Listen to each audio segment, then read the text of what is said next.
ਜੁੱਤੀਆਂ ਦਾ ਜੀ। ਜੁੱਤੀਆਂ ਪਾਲਿਸ਼ ਕਰਦੇ ਜੇ ਜੀ ਤੇ ਚਾਚਾ ਜੀ ਸਵੇਰ ਕਿੰਨੇ ਵਜੇ ਘਰੋਂ ਨਿਕਲਦੇ ਜੇ 6:30 ਤੇ ਰਾਤ ਨੂੰ ਕਿੰਨੇ ਵਜੇ ਵਾਪਸ ਜਾਂਦੇ ਜੇ 12-1 ਵਜੇ ਚਾਹੀਦਾ ਜੀ।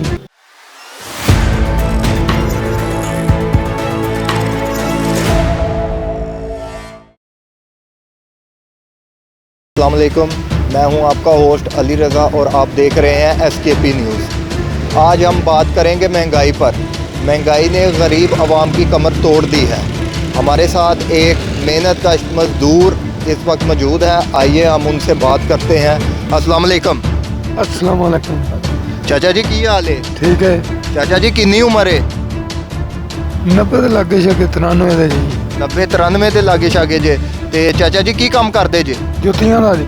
ਜੁੱਤੀਆਂ ਪਾਲਿਸ਼ ਕਰਦੇ ਜੇ ਜੀ ਤੇ ਚਾਚਾ ਜੀ ਸਵੇਰ ਕਿੰਨੇ ਵਜੇ ਘਰੋਂ ਨਿਕਲਦੇ ਜੇ 6:30 ਤੇ ਰਾਤ ਨੂੰ ਕਿੰਨੇ ਵਜੇ ਵਾਪਸ ਜਾਂਦੇ ਜੇ 12-1 ਵਜੇ ਚਾਹੀਦਾ ਜੀ। ਤੇ ਕਿੰਨੇ ਪੈਸੇ ਦਿਹਾੜੀ ਦੇ ਕਮਾ ਲੈਂਦੇ ਜੇ? 300 ਫੋੜ ਦੇ ਦਾ ਬਸ ਹੋ ਗਿਆ। 300। ਔਲਾਦ ਚਾਚਾ ਜੀ ਤੁਹਾਡੀ? ਲਾਰ ਬੱਤੀਆਂ ਦੋ ਜੀ।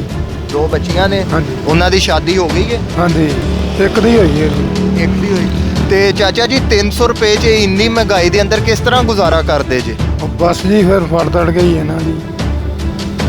ਤੁਸੀਂ ਕੀ ਕਹਿਣਾ ਚਾਹੁੰਦੇ ਹੋ ਗਵਰਨਮੈਂਟ ਨੂੰ ਮਹਿੰਗਾਈ ਵੱਲੋਂ? ਮਹਿੰਗਾਈ ਘਟਣੀ ਚਾਹੀਦੀ ਹੈ ਜੀ। ਹੋਰ ਕੀ ਹੋਰ ਉੱਥੇ ਤੇ ਜਿਹੜੇ ਘਰ 'ਚ ਚਾਚਾ ਜੀ ਰਹਿੰਦੇ ਜੇ ਉਹ ਘਰ ਆਪਣਾ ਕਿ ਕਿਰਾਏ ਤੇ? ਆਪਣਾ ਘਰ ਆਪਣਾ ਹੈ। ਤੇ ਬਿਜਲੀ ਦਾ ਬਿੱਲ ਇਹਦਾ ਬਿੱਲ ਜੀ ਅਸੀਂ ਫੜ ਤੜ ਕੇ ਦੇਈਦਾ। ਕਿੰਨਾ ਕੁ ਆਈ ਜਾਂਦਾ ਹੈ? 300 350 400। ਤੇ ਰਹਿੰਦੇ ਕਿੱਥੇ ਜੇ? ਸ਼ਾਹ ਕਾਨੂੰਨੀ। ਸ਼ਾਹ ਕਲੋਨੀ ਰਹਿੰਦੇ ਜੇ। ਤੇ ਸ਼ਾਹ ਕਲੋਨੀ ਜ਼ਿਆਦਾ ਟਾਈਮ ਤੁਹਾਡਾ ਕਿੱਥੇ ਸ਼ਹਿਰ ਦੇ ਅੰਦਰ ਕਿਹੜੀ ਜਗ੍ਹਾ ਤੇ ਜ਼ਿਆਦਾ ਟਾਈਮ ਲਗਾਉਂਦੇ ਜੇ? ਮੰਡੀ ਜੀ ਹੋਰ मंडी च? ਹਾਂਜੀ।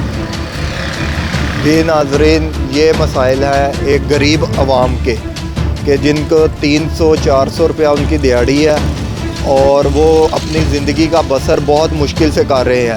मेरा वज़ीर आला पंजाब और वज़ीर आज़म पाकिस्तान से यही दरख्वास्त है कि ऐसे अवाम के बारे में सोचा जाए, इन अवाम के बारे में सोचा जाए और महंगाई को कम किया जाए, इनको रिलीफ दिया जाए। शेखुपुरा समेत दुनिया भर की ब्रेकिंग न्यूज़, तबसरे, सियासत, कारोबार, स्पोर्ट्स और शोबस की खबरें सबसे पहले देखने के लिए शेखुपुरा न्यूज़ के फेसबुक पेज पर बाखबर रहने के लिए हमारे फेसबुक पेज को लाइक और शेयर कीजिए।